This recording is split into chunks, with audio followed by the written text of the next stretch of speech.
Hey everyone, welcome to another episode of This Month in Sales Enablement. Dialing in live from Sydney, Australia. My name is Felix Krueger, I'm your host, and we have an action-packed agenda today again. And helping me today with her Roger large brain, dialing in straight from Cali, California. Please welcome Devon McDermott. Hello. So excited to be here today. Devon, you came back. I'm so glad. Me too. There's so much happening this month. I had to come back. That's right.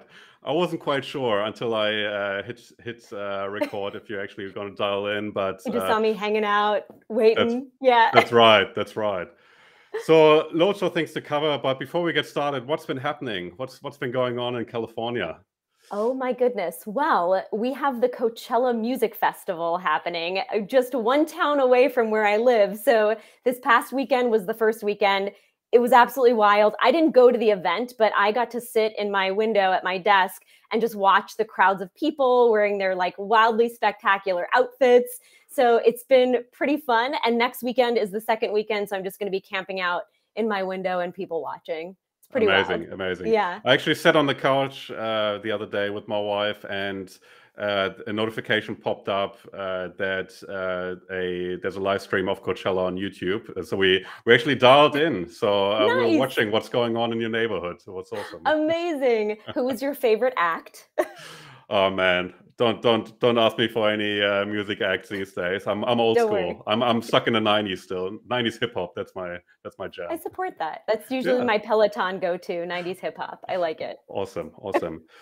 All right, so lots to go through. We're going to cover the latest insights of the State of Sales Enablement podcast. As always, we talk about the latest news in the sales enablement space, and we will also talk about the latest social media buzz that has been going on recently. So lots of ground to cover. So let's dive right in. I will share the first snippet from an interview that we had this month with sales coach Tyler Lindley. And let's take a listen.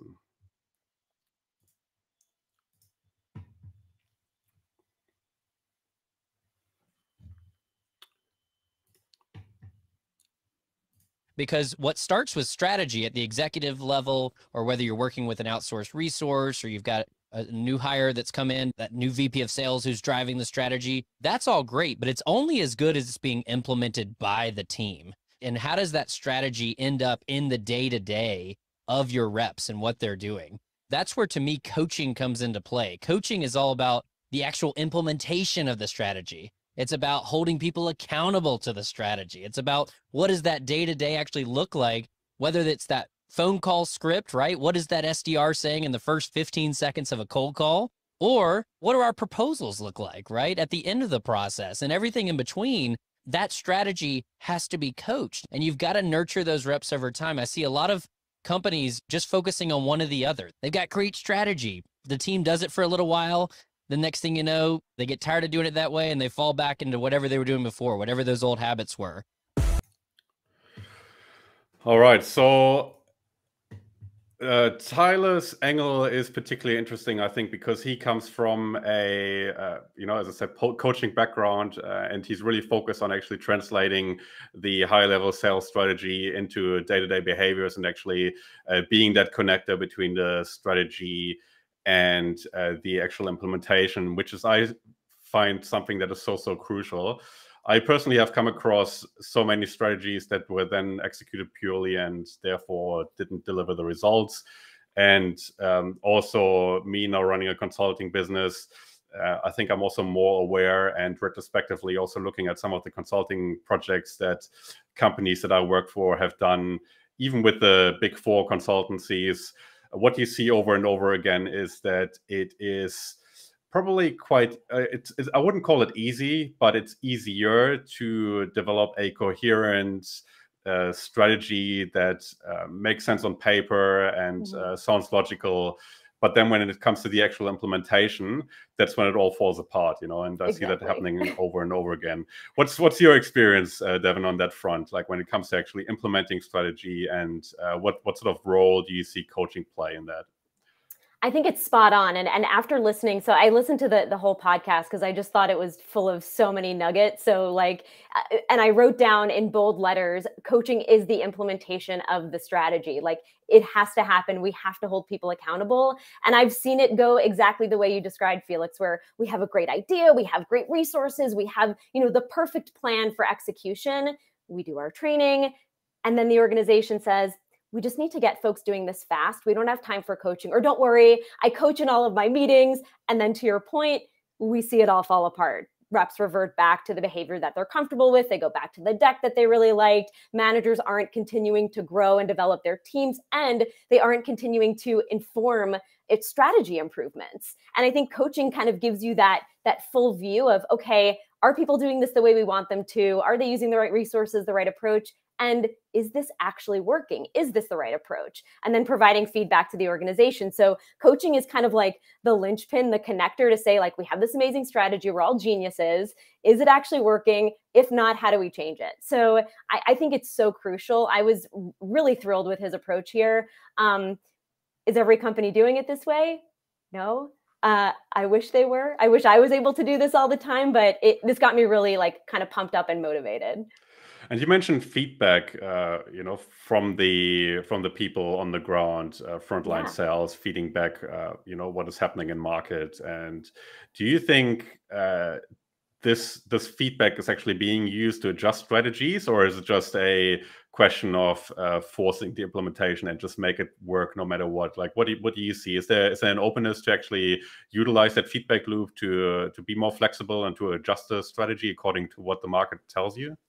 Yeah, I think if you have the right alignment cross-functionally, and we're going to talk about the importance of all of that in a little bit, but if you have all the players that are involved in defining and deploying and building into the strategy and open to receiving feedback on it, I think it can be incredible. And again, like, we do it in pockets in my organization. Like, we build in gong call reviews tied to the specific initiative. We build in like peer coaching exercises and something called, field advisory board, which I know a lot of other enablers do, where we bring in the sales leaders, the product marketing team, the marketing team to share like, okay, here's what we're finding. Let's look at the insights. Let's listen.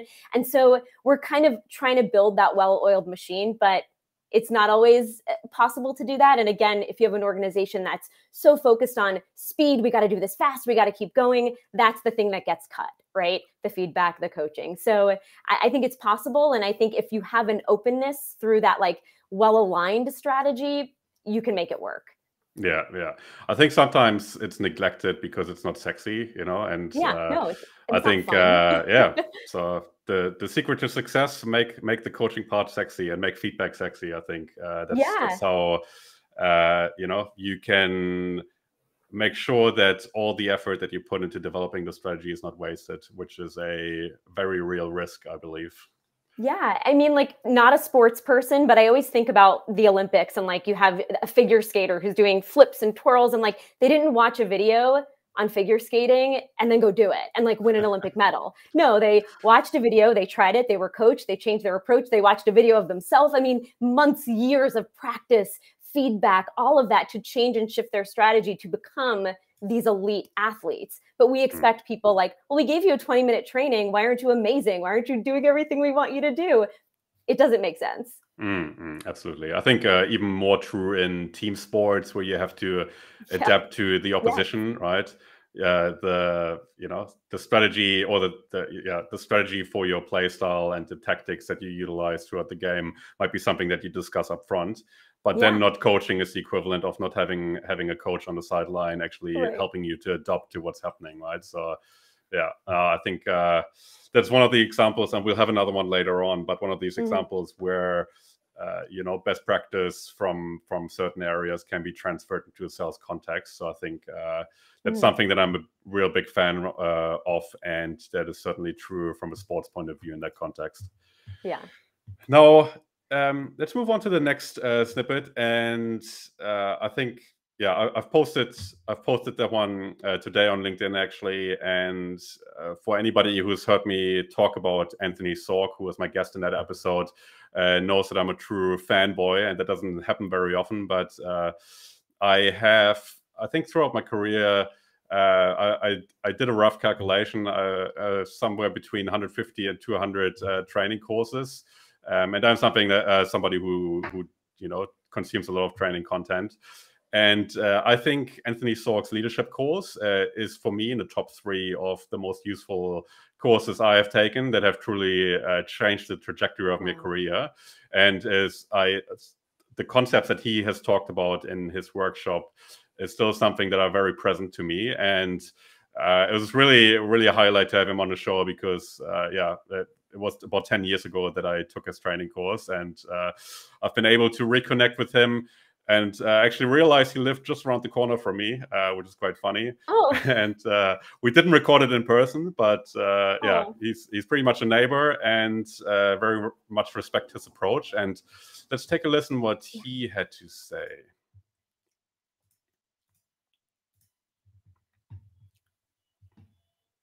So the leadership behavioral impact has the single greatest impact on team climate, up to 80% actually, or in fact, just over 80% of a team climate comes from leadership behavior, not leadership competency.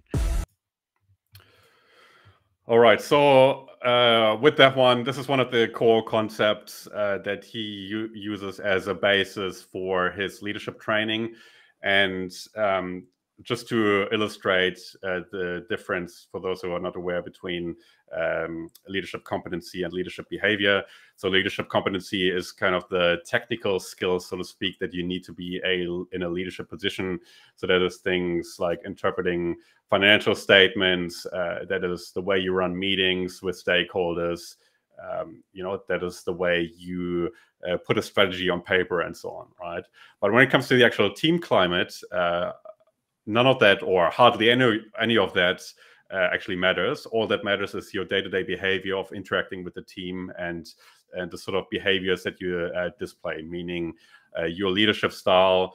And Anthony typically talks about a range of leadership styles.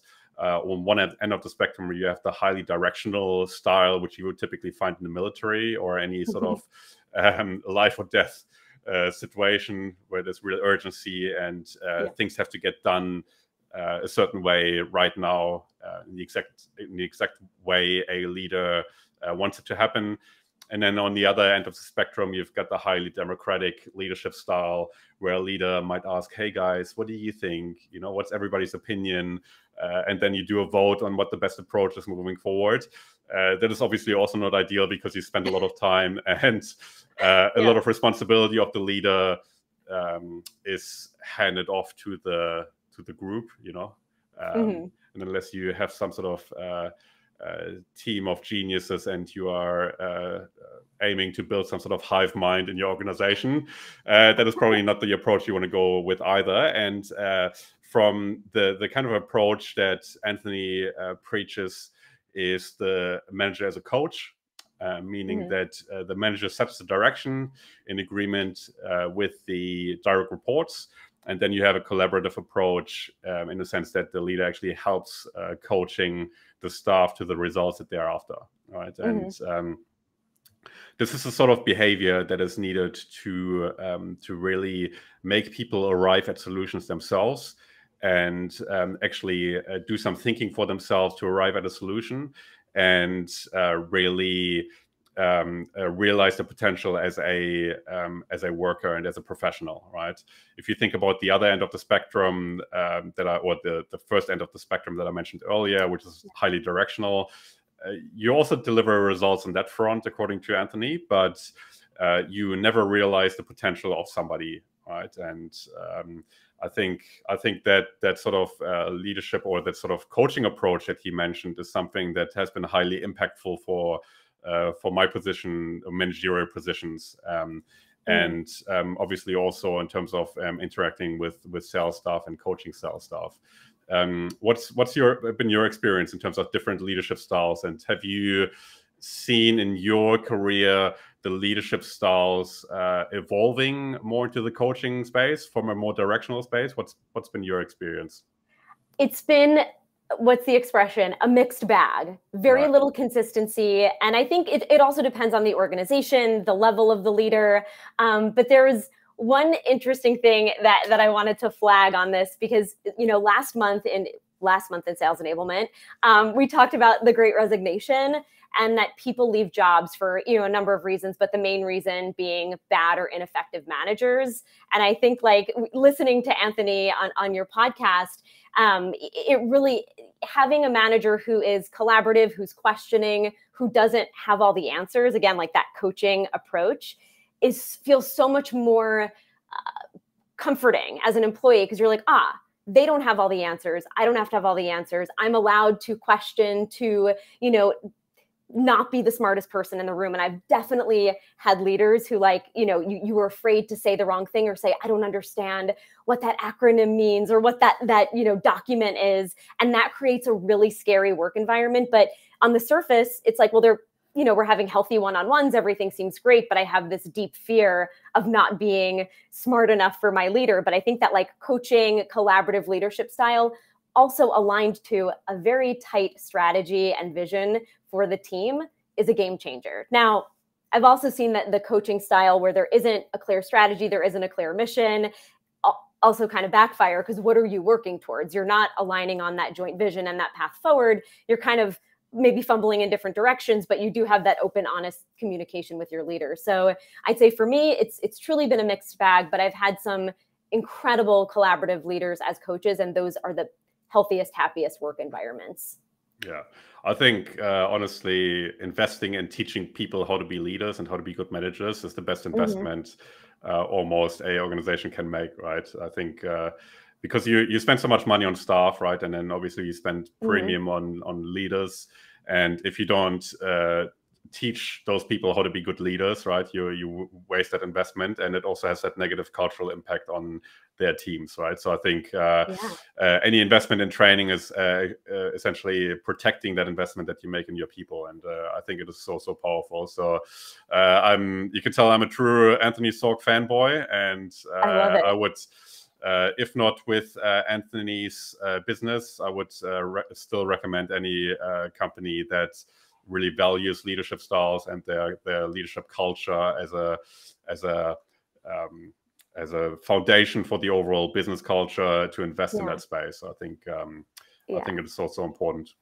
This was selfishly like very helpful for me. We're building our manager training program now, our manager enablement program, and I am laser focused on competencies. I'm like, these are the competencies, these are the skills. And I was like, oh my God, I'm so zoomed in. I'm not thinking about how are they putting this to practice. And I've definitely hired people that on paper and even in like a stand and deliver presentation are perfect. And then they step into role and I'm like, oh my gosh, they don't know how to manage their stakeholders. They don't have any strategy. Like it's shocking. So this was for me, I'm like, wake up, Devon. There's so much more than what you're thinking. So I'm excited to dig into some of Anthony's work. So thank you. I think that's also just on another note, if we think about that stereotype of the best salesperson being promoted into managerial positions, I think that is also one way to mitigate those issues. People, I think a lot of times, especially on LinkedIn, that is that meme that's going around. You shouldn't promote just your best salesperson into managerial positions. I think it might be true to a certain extent, but it is especially true if you don't provide that sort of training. But if you provide that sort of training, I would say, sure, go for it. If that person doesn't fall into the trap of still being highly directional and taking their own approach as gospel for the rest of the team, I do think that's a way to mitigate that. But that's just a side note. I couldn't agree more. So the next item that we have on the agenda was something that you have flagged around stress in the sales industry. What is that all about? So I'll share my screen just so we can see the article that you were referencing. Yes. So since this is this month in sales enablement, April is Stress Awareness Month. And I don't know about you, but personally, I am extremely aware of my stress every second of the day, every single day of my life, because like many folks, I am stressed all the time. And I know this is not a good thing. And I know also that it is not something to celebrate. But I also know that I have the power to take this into my own hands and to deal with it in a meaningful way. And usually that's by reminding myself to like pull my shoulders out from my ears and unclench my jaw because that's much more productive. But I think, as we know, and as you can see on the screen, stress is ever present in the workplace. And I think it's really exacerbated now with folks dealing with this idea of having to return to offices across the globe, and it's stressing people out. So there are a couple of topics and updates. The one that we have on the screen right now is where we'll start. And this was shared by the Medic team on LinkedIn. It's incredibly straightforward. It's a nice little kind of infographic, but they share some tips from the Stress Management Society on managing stress as a seller. And what they highlight is that stress management at work can sometimes feel just completely impossible, especially for folks in selling roles, which we all know can be high intensity, high stakes, always on. And selfishly, enablement feels similar stress by proxy, right? We're supporting this very high profile team in the organization. So finding ways that we can take control of our stress can help us create some order from the chaos that exists. And so some tips that you can see on the screen include staying organized, collaborating with peers on, those really complex or arduous tasks, taking breaks, planning ahead, and eating healthfully. And on paper, this is all great, right? Very simple, just do all of those things. But I think we know those life hacks and breaks don't always do the trick, right? They're not a silver bullet. They're not a magic cure-all. And as I was going through my Stress Awareness Month research, I came across a tweet from Adam Grant, who's an organizational psychologist and author. And I think he posted this yesterday or the day before. But basically, he says, vacations and perks aren't cures for exhaustion. They're temporary bandages to stop the bleeding. The first principle of fighting burnout is to reduce demands and to stop overloading teams with stressful tasks and expecting one person to do multiple jobs. So that one got me. I was like, yep, this is true. And it got me thinking about Anthony's podcast episode too, on leaders and creating healthy or unhealthy climates for their team. So Adam's tweet kind of stuck with me because very often in enablement roles, companies are going to hire one person to do it all. And I think most of us have been in that role as a team of one, trying to prove ROI for our role and program. And it seems to be the strategy, from what I'm seeing, that a lot of companies are employing when they bring in new enablement functions, which can make it really difficult for that team of one to delegate, to take a step back, to work with peers, or take a vacation. Sometimes it's impossible to do those things when it's all on you. So the reason why I brought this up is kind of like an impromptu quote is to highlight that, these tips are amazing, but it's not always easy to step away or to take a break. And hopefully, Felix, all hope is not lost. There are things that we can do. So I know you had flashed on the screen finding joy in any job. And I think this is a good segue into this next piece of media. I'm going to keep this update very brief because I think that everybody listening should take a listen to this podcast. It got me thinking about joy and bringing joy into my work and into my day-to-day in a very different way. So your super quick highlight is, this is a limited podcast series from the HBR IdeaCast. It's hosted by Allison Beard, who's the chief executive or the executive editor at the Harvard Business Review. And it's going to be airing throughout the month of April for Stress Awareness Month. And the goal of this podcast is to make people aware that their existing work situations can be better and give them tips for how to make it better for themselves. And the tips are provided by a researcher called Marcus Buckingham. And it's his POV on finding out what makes people happy and using that to help them curate these incredible experiences in the workplace. So the gist of it is there are factors within our organization that contribute to happiness or cause stress and a feeling of being disconnected. So the three things are that can lead to us feeling disconnected or stressed are the erosion of trust. And I think the stat that he gives is 14% of people feel that they can trust their direct leader in their organization.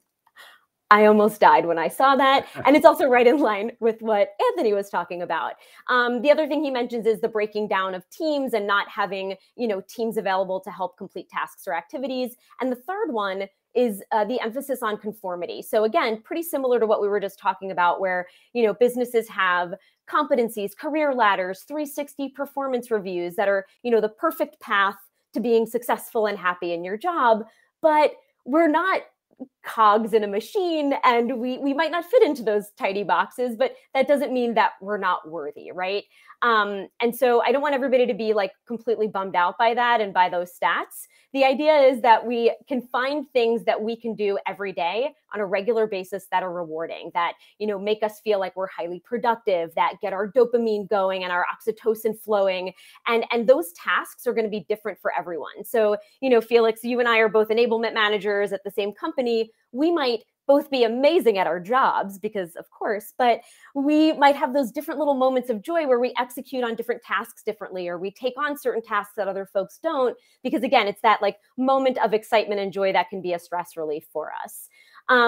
So the one thing I want to leave us with, because again, I do want everybody to listen to this podcast because it was really helpful for me. And there are some amazing examples of how you can, again, bring this into your own life. But they ask, like, how much power do employees have to modify their job and the work that they're doing to make themselves more satisfied? And I think it depends on the person and the manager and the company. But again, we don't need all those people to make us happy. We can do it ourselves. So that's your Micro Machine super quick update on stress awareness, which hopefully didn't stress you out. But Felix, I want to know from you, is there anything that you do or tactics you employ to manage your stress? And maybe some things that other folks can try out?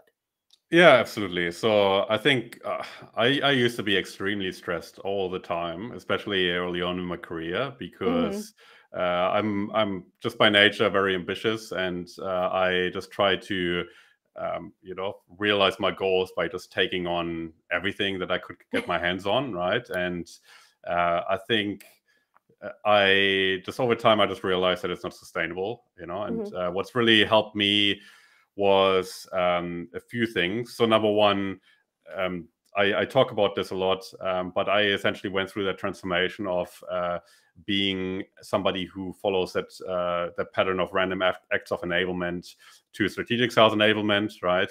So I used to respond to everything that landed on my desk right in that very moment, and try to fight all the fires. And I used to be a quota carrying sales enablement person as well. So I then had to be involved in pitches and, you know, at the same time, operations, and had to manage up and all of those things. And then came a situation where my boss resigned, and I was essentially just managing the entire portfolio with, you know, 8-figure revenue targets by myself, just essentially leaving the office, coming to work at 8 a.m. in the morning and leaving the office at 10 p.m. at night every day, which was just crazy, right? No. And I think, you know, I transformed my approach to being more strategic in a way that it's more deliberate, and it's more about setting up the structures and involving stakeholders and actually delivering sales enablement initiatives.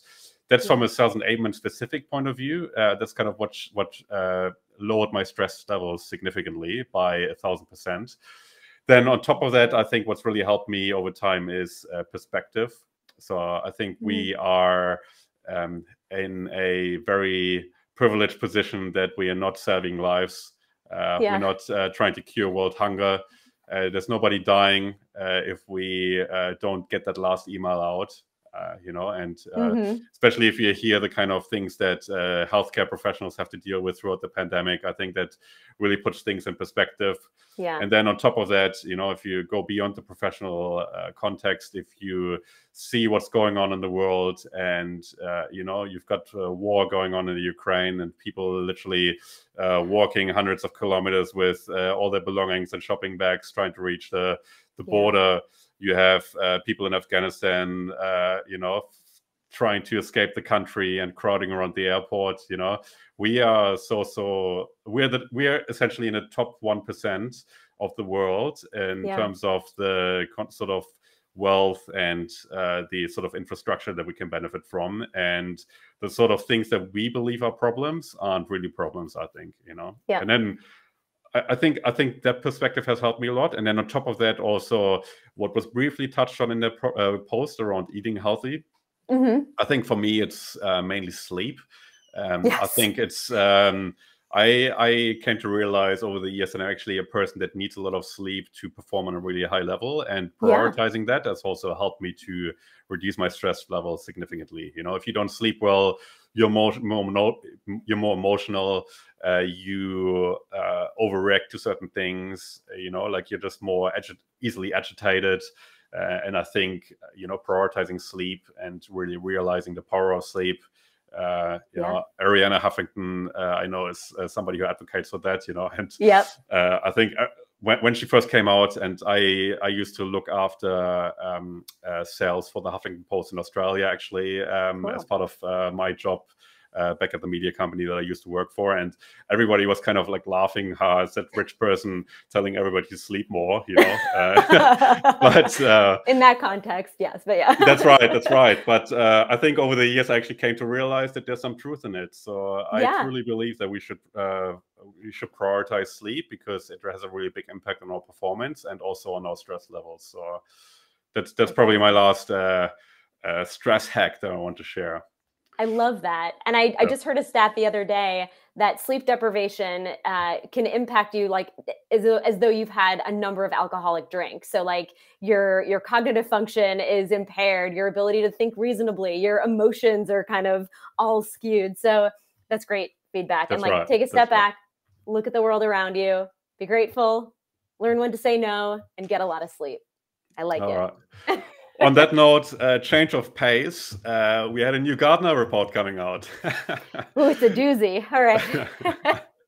No, it's actually not a report. It is the Chief Sales Officer, I would call it magazine, and they do release some sort of first-party research that they run as part of that. But there's also a lot of Gartner approach information in there. So it's not a report as such. It's sort of a medley of sales information that Gartner releases. And one of the things that they covered, and I just share my screen again so that everybody who's watching live can actually see what I'm talking about. They ran a survey with the CSO, so Chief Sales Officer priorities for 2022, and the percentage of CSOs rating each initiative either high priority or critical priority. And there's a list of things here in this line graph. And for anybody who follows me on LinkedIn might have seen my rant about this. But what really kind of became obvious to me looking at this graph was that there was essentially only one item that was focused on the customer, right? And it's this item here, improving the customer buying experience. And there's 1, 2, 3, 4 items that seem to be more important than that. And there's a bunch of other ones that are kind of equal. And all the other ones are pretty much focused on the organization itself. So improving pipeline creation and sales development is number 1. Number 2 is increasing returns on key strategic global accounts. Number 3 is improving account management and account-based strategies. And 4 is improving sales manager effectiveness, right? So what really stood out to me here is that with all the talk around buyer centricity, I think it is very poor form to formulate CSO priorities in a way that they're really focused on the organization itself. And I really wished that we would start using different language when talking about goals for organizations on that front, and be really not only buyer-centric in the way we kind of project ourselves to market through the things that we talk about, but also act like it on a day-to-day. And also in internal conversations, really use that wording that is buyer-centric, and really ask ourselves, which with each of these things that we want to prioritize, what is the benefit to the buyer, and really bring that point home when we communicate those priorities as well. What are your thoughts on that? Yeah, I think that's spot on. And so often, like, companies preach the customer is our number one focus, and we're the customer success organization. But so much of what we're doing is all about us, from the way we're pitching to the way we're servicing to the way we're engaging. And it's concerning to me because it's a buzzword. And so I think everybody's jumping on the bandwagon. But to your point, the way it's reflected here and the way that I think organizations actually, build strategies around that are definitely not quite there yet. They're leaning into the buzzword, but they're not engaging in it actively. That's right. I think, I think it's a mindset shift, but if you, I think for sales leaders in particular, if you talk about being buyer-centric all the time and, everybody's talking about how sellers should be, helping, not selling, I think it really starts on top. And I really think there's a cultural shift required also from a sales leadership perspective that is being articulated in that sort of way, that we talk about certain initiatives as something that benefits the buyer, and then the secondary consideration should then be what is actually the benefit to the sales organization. So I think that sort of shift is really required. And actually, this report or this survey also prompted me to record a podcast episode with Mike Kunkel on buyer centricity. So that is coming up next month. So anybody who's keen to hear Mike Kunkel's thoughts on that topic, please make sure to subscribe to the State of Sales Enablement. That episode is coming up next week. Oh, I'm excited for that. On that topic, in the magazine or report, they did talk about how success comes down to strategic organizational planning, go-to-market alignment, but also using that to fuel a well-orchestrated and holistic customer engagement approach. And again, I think like some companies get part of that right. They focus on one piece versus the other, or again, they speak the language of customer centricity and a customer-focused approach, but they don't quite get there. And I'm actually headed to an offsite with my other cross-functional leaders tomorrow to talk about this topic where we're leaning into not only like a buyer journey, but what are the buyer journeys? Who are our buying groups? What do they care about? How can we make sure that we understand their challenges, their problems, their goals, and really focus on curating an experience that feels very unique and very intentional for the specific individuals we're talking to in the buying group, but also still creating an engine that scales. So making sure that we don't kind of skew we want to create what feels like a bespoke experience for every single customer, but how do we create the engine that fuels that experience where, again, we're leading with the customer in mind. We're focused on how they can benefit from what we're doing, but we're also not just doing something different with every single customer interaction. So we're trying to bridge that gap and reimagine our approach. No, of course. It has to be repeatable, right? I mean, the ideal case is that you create all the content from scratch, for every buyer, and you treat every buyer, as an individual. At the end of the day, we're talking to markets, and you have to talk to segments, right, to make the business sustainable. I guess, as you said, there's a sweet spot, but I think a lot of organizations are not even close to that. And I think that sort of work that you described that you will do at your offsite is, I think, so crucial in actually creating the foundation to then use the buyer journey to overlay a sales process, to then overlay a methodology, and then really identify the gaps on what's being needed for the sales team. So I think that is time certainly well spent for you guys. Yeah, I might need a sneak peek of your Mike episode to make sure I'm focusing on customer centricity. I'll send it through. Okay. And where's the offsite? You guys are not going to Coachella, are you? I wish I'd get my flower crown ready. No, we're going to San Francisco, so it should be good. Not too far. Yeah. Very cool. All right. So next up, we have a announcement around what Zoom is doing in the AI space, and also through your work or the nature of Persado. You're very familiar with the AI space. What's happening? What's happening there? What is Zoom doing? Well, Zoom announced, I think it was on April 13th, that they are entering the revenue intelligence space. They're bringing out something called Zoom IQ, and they keep adding a lot of new functions and features to Zoom, but this one is really interesting. So for me, and I think for a lot of my other enablers, the one piece of technology I cannot live without is call recording. For the teams I support, for me, it gives us direct access to the customer journey, but also, as we talked about before, it gives us a very easy way to test messaging decks and plays to see what's working and makes coaching easier and all that good stuff. But I'm not pitching you on call recording. We're talking about Zoom. So it seems like Zoom is doing a lot to stay ahead of the curve and stay relevant. As we said, folks are moving back to hybrid and in-office work and maybe relying slightly less on web conferencing and the tech that made Zoom kind of like the star of the pandemic. But like as most players in the revenue intelligence space, Zoom is using some of the same like buzzwords and features with different names to draw comparisons of their new offering and features to Gong and Chorus. And so I don't know if you've seen this trend. It's, you know, nothing groundbreaking, but a lot of companies are building or bringing in their own revenue intelligence or call AI software, among other things. And I know MindTickle is doing that with their homegrown solutions for not only call AI, content management, and so on. And SalesHood has their, I think it's a correlation engine. And I love the idea of these companies trying to become like the one-stop shop, you know, the CMS, call recording, LMS, and everything all in one. And I know that's where things are heading, but it does feel like folks are trying to do everything at once, and they're not really able to go head to head with a lot of the point solutions. So they're bringing, you know, let's say web conferencing and call AI into one place, but it's missing some of the bells and whistles that you know some of us are relying on. So I think Zoom is going to be banking on this like one unified platform for everything you need.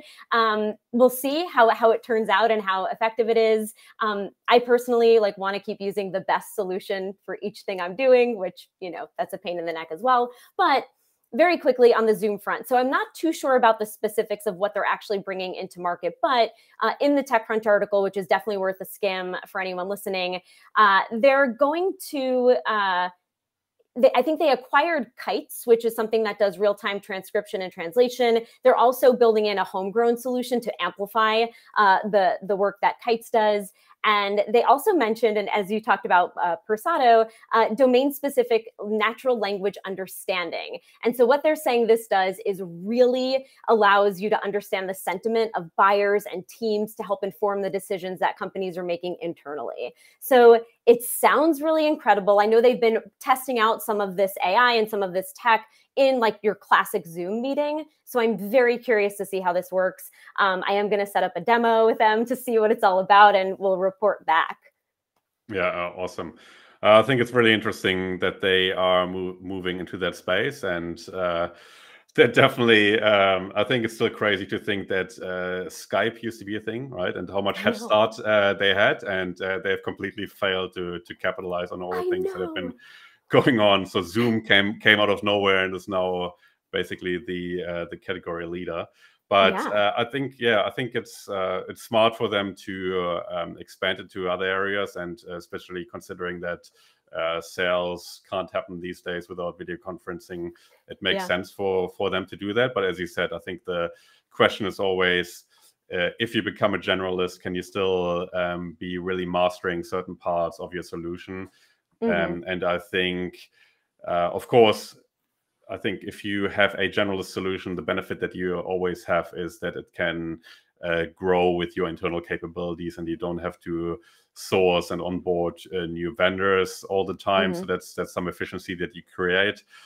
But I do believe that, you know, personally, I mean, my business is a small business, so it's not really something that is really on the agenda for FFWD. But I think my preference in the past has always been to just source solutions that have really strong KPIs, and then basically have a microservice infrastructure, in a sense that you always pick the best from each category and then integrate it in the way that you need it. That's not always possible. So depending on what your challenge is, it still makes sense to have that big solution and source that one-stop shop. But I think all of those providers that are really rapidly growing into all kinds of different areas, they still need to make sure that they tick the box for a certain standard. And I think there's it's sometimes jeopardized in the way that they move into too many different directions. So I hope for Zoom, if anybody from Zoom is listening, I hope that's not the case for the folks at Zoom, but there's certainly the risk there. Yeah, I couldn't agree more. Now, The next article I want to share with you is from BCG, and so Boston Consulting Group. And the article headline reads, why your agile approach isn't, why your agile coaching isn't working and how to fix it. And I think this particular article, it talks about agile coaching, which is a methodology that's more used in the IT space. So it's agile development. But as we mentioned earlier, we use the analogy around sports.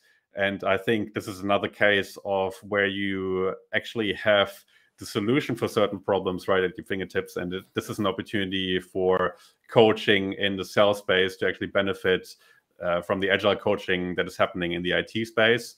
And I think there's agile coaching has been around for quite some time, and a lot of progress has been made there, and a lot of work has been done there to become more sophisticated in the agile coaching approach. So I think that is certainly something that is worth looking at from a sales perspective. And what this article particularly looks at is different approaches to coaching that or different viewpoints from a coaching perspective that can actually make coaching work better for an organization. So there's three that they are mentioning here. Coaching as an investment.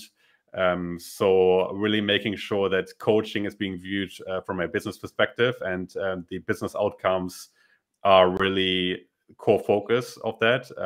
Again, probably more true for sales than it is for IT.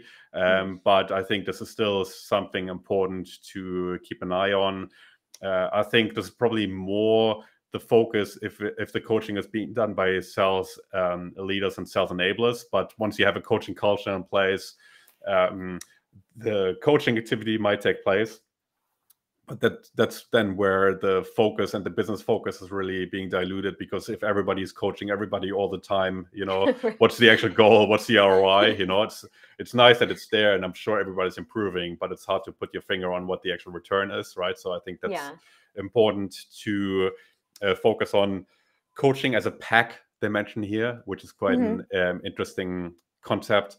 So what they mention here is that you essentially have a team of coaches that is being deployed with different focus areas and different seniority levels, that is being deployed to solve specific issues or specific performance gaps across the business. There's an interesting approach, I think, if you are a more well-resourced sales enablement team like yours, Devon. I know you're building your sales enablement empire at the moment with lots of new hires. So I think for better resource sales enablement teams that have multiple coaches, that is a possibility to look at, actually building that pack that is being deployed. And then the third one that they mention is coaching through interventions. So meaning that you really identify a particular issue within a team and then deploy that pack or that coach to solve that issue in a sprint. So you're essentially intervening. You're seeing that if you put that into a sales context, that there's an issue within a particular team at a certain part of the sales process. You're trying to fix that issue, and then you really have a coaching sprint, and you're really trying to get at the bottom of that issue and really try to solve that within a, let's say, 2-week sprint. You focus on, let's say, discovery meetings, and really try to nail those within those 2 weeks and really change behavior on that front. So I think a few interesting concepts here. They elaborate in this article, and there's always everything that we talk about on the show. We also put in the show notes of the podcast if you're interested. And another interesting part of this article was also the warning signs your agile coaching is in trouble. I think this could easily be the warning signs that your sales coaching is in trouble as well. What they mention here is coaches overstay their usefulness. Essentially that they go above and beyond the sort of problem that is being identified and just keep on coaching like crazy without really focusing on the issue. Coaches are not given sufficient direction, so there's a direction being defined by leadership, and the coach is not 100% clear about what the issue is that needs to be solved, and they're just being deployed just for the coaching's sake. Budgets aren't set. So, again, comes down to the ROI of the coaching initiative. Metrics aren't tracked, a massive one. So I think that's one that's not being focused on in most organizations. Even those that do have a coaching program in place, oftentimes that's being neglected. So really the focus on what is the metric that we want to impact and what is the metric that we want to change. Agile methods are inflexible or chaotic. That could easily be the sales methods are inflexible or chaotic. So basically the range between having a highly defined sales process and playbook that you don't deviate from and have no flexibility, or on the other end of the spectrum, everybody's winging it all the time, or the business opts out, meaning that you essentially don't have the commitment from a business to a coaching program, and there's no real support from senior management on that front. So I think, again, one of those cases, this article where you look at other parts of business in general and work that has been done in the IT space that you can really leverage from a sales perspective, highly interesting. We'll drop the link in the show notes. Awesome. Now, the last segment of the show that we look at now is the social media buzz, which is always interesting because I know there's oftentimes people featured that are also listening to this podcast. So always great to show what people are doing on that front. And the first item is what Stephanie Sarabian has been doing with her job board. Absolutely love it. Everybody knows there's a massive talent shortage going on in sales enablement at the moment, particularly in the APAC region. And I think it's great to have more and more sources around actually jobs being advertised. So people can enter sales enablement. Sales enablers find greater work environments for themselves, and businesses find better sales enablers to boost their sales effectiveness. And looking at Stephanie's post, I really have to pick up my emoji game as well. She's definitely leveled up on her emoji effectiveness. And lots of great jobs there. So I think not only for this particular post, but Stephanie's content in general, I think it's really worthwhile following her. She will also be featured on the podcast. I've interviewed her recently. So again, if you're keen to hear more about Stephanie, especially what she's doing in the sales enablement space, definitely make sure to subscribe. And there was also another post from the Sales Enablement Collective. They are also launching a job board. So again, something that's really worthwhile checking out if you're in sales enablement and you're looking for a new role, or if you're a business wanting to advertise roles. And I have come across a lot of businesses that have been struggling to recruit for sales enablement roles, which is part of the reason my consulting business exists as well. So we're bridging that gap on that front. But we would always say ultimate goal should always be to hire a senior sales enablement person. And Devon, tell me, you're also really embedded in the sales enablement space, and you talk to a bunch of sales enablers out there. Do you find there's still that talent shortage going on? Yes, I was going to say, first of all, I love this job board. I know she just posted an update today. And as an enabler, the good news is there are so many open roles. But as a hiring manager, the bad news is there are so many open roles and people have so many options. So I'll get to a first call with somebody and they're like, I have 3 other offers. How fast can we move? And I'm like, oh my gosh, this is not how my brain works. So there's definitely a shortage, I think, but because there are so many openings, which is really, really exciting. I mean, I'm seeing people post 2 and 3 enablement openings for their companies each week, which is amazing. But it's been taking quite a long time to staff up our enablement team. So I think the shortage is real, but there are some incredibly talented folks out there. So that's right. We'll find our stars. What sort of roles are you advertising at the moment? We are hiring a sales enablement specialist. I'm about to post a solutions consulting enablement role, and we're hiring an enablement coordinator.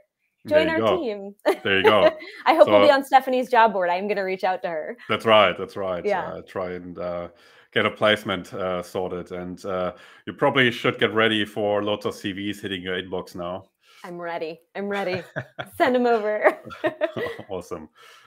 And then the last post we wanted to cover was from Todd Capone. What is that all about? Yeah, I think this is actually a great follow-up to that, the CSO magazine, because it's all about creating compelling, unique buyer experiences and tailoring a sales approach to the people that we're selling to. And where we're headed is like, this starts with every single communication to a potential buyer. So this post from Todd Capone, if you're not familiar, Todd is the author of one of my favorite sales books, The Transparency Sale. Highly recommend it. I have everyone on my team who joins read it. It's delivered through the lens of a sales leader, or in this case, a CRO, and it questions whether or not they should be responding to any and all cold outreach from BDRs, so specifically calls. So what Todd says is it hypocritical for a sales leader to state that they don't answer cold calls? And he says that when he was a CRO, he didn't, and this is a quote, feel as though picking up random calls all day was the fastest path to providing value for his team. And he stated, you know, in his role, he gets up to 150 emails per day and was in 30 meetings per week. And engaging with these calls would have just been incredibly time consuming. But what he did was he used the outreach he received to educate his team and as an opportunity for his team to kind of unpack what's working, what's not. And as you can imagine with any social media post, the comments section is robust and lots of differing opinions here. But I think, you know, there's something to be said for that highly customized outreach. And I think, Felix, probably for you in various roles and for myself, I get so many emails and calls per day. And, you know, a lot of them are mediocre. Some are too good to resist. And I am a Golden Girls super fan. I don't know if we've ever talked about this, but I did have a BDR send me a highly customized email comparing each sales enablement tool to a Golden Girl in detail. And I responded, I took the call, I learned about some new tech, I talked to his manager and I was like, this is amazing. And so again, it's like Todd uses this as fuel for his team to break through the noise. And so again, some folks in the comments leaned into a lot of the topics we talked about today, saying, you know, there's a reason why omni-channel prospecting is important. Some people pick up phones, some respond to LinkedIn, and so on. So my question for you is, and it's kind of like a multi-part question, but do you think that sales leaders should be engaging with and responding to cold outreach or using it as an opportunity, learning opportunity for their teams? And do you think the same goes for enablement folks? Like what is our responsibility in the cold outreach world? Well, I think it's not our responsibility to answer every call. But I do think it is a easy way to stay on the pulse and seeing what is happening in that space. But I do think the innovation that is happening in the outreach space is quite limited. So it's not like for every 10 calls you answer, you get 2 new ideas on how to make cold outreach more effective, right? Right. I think your Golden Girl example is really special, but also not very scalable. So I think not at all. Not a lot of organizations would probably follow the same approach. But I think I do actually like cold outreach that is not too highly scripted, that is actually feels more like a conversation, you know. Yeah. But you can tell within the first 5 seconds whether somebody's reading of a template, right? And it's that typical call center delay, you know, and then you've got the background noise, and then somebody with a thick accent like mine tells you that you know, whether you've considered website development services for your business, you know, those kind of things. I do like the ones that are more like a conversation, but I think even in those cases, I think there is just not a lot of good outreach talent that actually does a good job in reaching out. So I think the good cold outreach I have received, and I receive a lot of outreach, I can probably count on one hand over the last 10 years, and that's not very good. Yeah, so exactly. to answer your question, I think that it is important to kind of stay on the pulse and to see what's happening, but answering every single call is not the best way to do that. So I think it makes sense to every now and then, answer a call just to see what's happening, how people approach it. But I think, for example, Mark McInnes, which is just another plug for the State of Sales Enablement podcast, also going to be on the show this month. So we'll have some of his snippets in the next this month in the Sales Enablement episode. But he's great when it comes to sales development, and he really tells it how it is. And he's got some really great methods that work really well in the APAC region. And I think following those sort of people that really tell you how it is and also share what's not working, that's probably a more effective way to actually get that understanding at scale without actually spending all day on the phone talking to call centers. I couldn't agree more. And I love using outreach that I receive to share with my teams to be like, how would you have responded to this? Would this have even piqued your interest? Think about what you're sharing and sending. So I love using it as a learning experience. But when the outreach is good, pick up the phone, respond to the email. Somebody worked hard. But I hear you. I'm excited for that podcast episode. Awesome. So we are running out of time, but before I let you go, Devon, do you have any parting thoughts that you want to leave our audience with this month? Oh, so many. But I think the big one for me is focused on strategic alignment and how, go-to-market and strategic alignment can really make or break a company's success. And so it's really making sure our leaders are transparent, they have a vision, but they're working cross-functionally to make sure we are fully aligned so that we can actually build out those coaching programs and the initiatives to drive the behavior change. But many of the articles today keyed in on go-to-market alignment for an organization, and it is my number one area of focus. And I just think it's the linchpin to all of the things. Awesome. So what I want to share before I'll let you guys go, you guys being all of you listeners, I think the single most inspirational piece of content that I've recently watched, which is not a business book or any content of LinkedIn, was the Kanye West documentary on Netflix. Truly amazing stuff. It's a 3-part documentary about Kanye West's journey, and he actually had a documentary filmmaker that really committed to documenting his journey really early on in his early 20s, follow him around and document his whole journey from him, literally, just sharing an apartment and doing beats in a little corner of his bedroom to him winning his first Grammy. Amazing, inspirational stuff. Really high stakes for Kanye West, and really how he believed in himself, I think should be inspiration for everybody, especially, when we talk about stress and sales enablement and the sort of stakes some people have to deal with in their professional life. I think it's always worth remembering, that there's a lot of people that have to deal with higher stakes. And I think the Kanye West documentary is something that you cannot miss if you're interested in that. Episode 1 and 2 are great. The third one, he goes a bit crazy, so I'm not sure. Might be more. I'll download the first 2 for my phone tomorrow. Might be more of a cautionary tale for mental health awareness, but can definitely recommend it.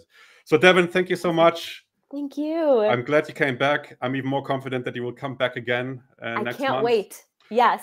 Next one is this month in Sales Enablement in May. So can't wait for that one. I'm actually moving house in the next couple of days. So I'm literally going to disassemble my desk right after we hang up. So wish me luck. And, oh my gosh, it's going to be great. No, fingers crossed. So is this your 2-hour break from podcasting for the month? You get to move and then you're back on your next podcast. That's right. I might record one on the way to my new place. I wouldn't be surprised. I hope everything goes smoothly. Thank you. Thanks. Thank you so much. I'll speak to you soon. Yeah. See ya.